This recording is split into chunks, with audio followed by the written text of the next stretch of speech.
Présentation de la feuille de route pour la protection des forêts du bassin du Congo à Bakou, un moment par excellence qui a servi de rappeler aux pollueurs leurs responsabilités face aux pertes et dommages causés au pavillon de la RDC. L'ONG AIDS et REST a insisté sur les actions urgentes à mener dans la lutte contre le combat climatique.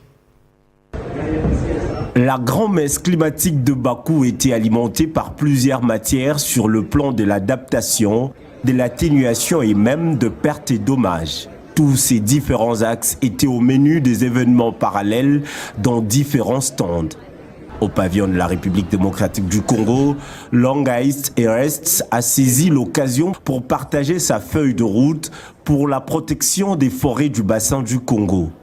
En panel et face à l'assistance, cette structure nationale avec comme siège à Lusambo dans le Sankourou a rappelé aux pollueurs leurs responsabilités consécutives aux pertes et dommages causés. Nous sommes venus ici à Bakou avec une feuille de route pour la protection de la forêt tropicale du bassin du Congo et rappeler aussi aux pays pollueurs des pertes et préjudices qu'ils causent à travers le monde et les rappeler encore à propos de l'article 6, à propos de carbon credit. Et nous devons agir maintenant puisque le phénomène de changement climatique n'est pas comme une maladie dans laquelle peut-être on pourra donner des médicaments pour guérir. Face au combat contre la crise climatique, l'éducation environnementale se propose aussi comme une des solutions. On peut beau parler de l'environnement, mais si l'éducation de base n'est pas correcte, ça sera difficile.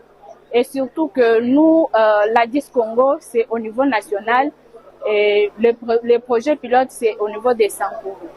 Donc nous avons déjà sensibilisé. L'objectif était d'atteindre 75% de la population sur le pays.